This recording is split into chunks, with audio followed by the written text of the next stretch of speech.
in that unique opportunity for us to be a leader about what to do, we as a country made a fateful decision. A fateful decision that resulted in a terrible and a tragic squandering of an opportunity. We decided as a country to send in our best and our bravest into that pit on a mission that was doomed to fail. And we should remember, in that long, eerie silence after they had gone down into the pit, remember the sound that broke that silence? Remember it? It was a cough. It was a human being coughing, trying to cough up, trying to cough out life's poison. Remember that sound? Of course, all of us in this room as trial lawyers, we all knew that sound. We had heard that sound before. This was the sound that the millions of workers who came to us seeking justice, the millions of workers, that was the sound they made. The millions of workers who came to us, who had spent their years laboring to protect the soldiers and sailors during our country's time of war, and then when the war ended, they continued their service to our country by continuing to labor and build our country from the bottom up. Workers who were poisoned by those who would seek to profit from their labor. And remember the millions more who came into our office, and they were coughing now in their maturity, because in their youth they were fed an addiction to a product that was designed to sicken and kill at a profitable rate. And remember the children who came with their parents, the children who drank the water that was poisoned by an industry that had treated the children's community as the industry's private chemical waste dump. I remember when Donna Robbins and Ann Anderson and the others, they came into my office with their children, and their children were coughing up life's blood. And I remember them holding their children up to me and beseeching me. Our children are choking to death on the lies. We need the truth. You know, I remember standing there and thinking, yes, well, I took an oath. I'm supposed to get justice for people who've been wronged, and this is a terrible wrong and a terrible thing that happened, but you know, I have to take on an industry. I have to take on an industry that, well, nobody ever took on before. A rich and powerful industry, an industry that had pitted the landscape in their rush to get profit and devastated lives. Yes, but it's going to be challenging and dirty and dangerous work. But I felt I was up to the challenge. I talked to my partners, and we decided, yes, we would do this thing, because we were angry. And we were determined to hold those responsible accountable for what they had done. And you know what? Me and my partners, because we were one of the first, we had heard about those who were the first to go into the pits that were dug by the asbestos industry, and we had heard the stories of those who had gone into the pits that had been dug by big tobacco, and now here was our challenge, our time to go into the pits that were dug by the chemical and manufacturing industry, and we made a fateful decision, a terrible and a tragic one, a lost opportunity. We made a decision to go it alone, to do it on our own. And so we did.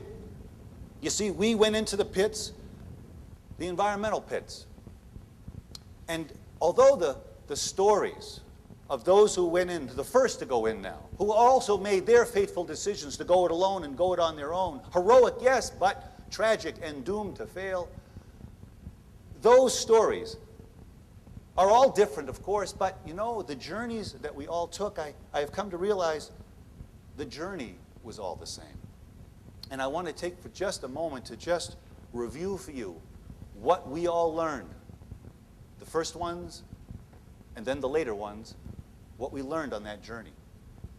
We went down into that pit alone and on our own, and we circled down, and at every level that we circled down into that pit, we confronted the forces that threaten existence.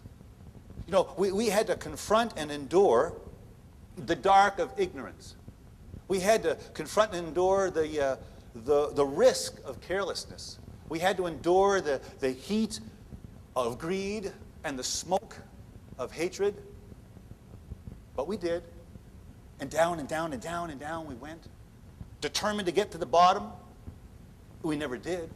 But we finally did come to a place. And we finally had to confront a force that was the most terrible and the most powerful of all. It was the raging fires of power without right, tyranny, and it scared the living hell out of us. You know, and these fires, they were about to consume us. And in our pain, in our confusion, and in our fear, while we ran for our lives, we tried to escape from that dark and dirty and dangerous place, and we got, you know, in that place, we lost our way, we became confused, we lost our footing, we lost our grip, we began to stumble and tumble and eventually nearly tumbled over the edge, and flailing wildly, one of us managed to hold on to something. A line. A lifeline that had been sent down from others.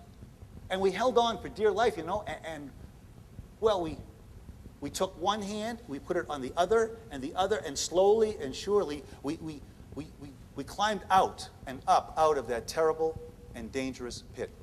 And when we came there, we were welcomed by our colleagues who were eager to hear about what happened. You know, and in the light and the warmth of that camaraderie, we shared what had happened to us, what we had learned. And you know, this conference is a legacy of that experience. You know, Mike Papantonio, he was one of the first to go into these pits and live to tell the tale. And really, this series of conferences, today, the one before, the one after, this is really his gift that he shares with us from that experience. But you know, if we are going to honor that legacy, if we're going to truly heed the call to be lawyers of our time, then we must learn, as Reverend Sharpton says, we must learn from the past, we must honor the past for the future's sake. And I suggest to you, there's only one way we can do it. As citizens, as trial lawyers, we must be willing to do something we've never really done before. See, we must be willing to share with others what we know to be true. We must be willing to share with others what was burned into our trial lawyer soul. That if we wish to overcome the forces that threaten civilized existence, there's only one way to do it, and one way only. If we wish to overcome the forces that afflict the human soul, that threaten our common humanity, there's only one way, and one way only, to do it. If we wish to overcome the forces that threaten to destroy our civilization, the forces of ignorance and carelessness and greed and hatred and power without right, tyranny, there's only one way, and only one way to do it. We must be willing to do it together. But be willing to do it together on a scale and in a way that just has never been done before. We're going to have to do it as one. One profession, one community, one country, one world. We must do it as one, or it can't be done. So I would like to leave you with this thought. That's our message. That is our obligation. That is our task. That is our calling. And this is our time. Let us resolve to do it. Thank you very much.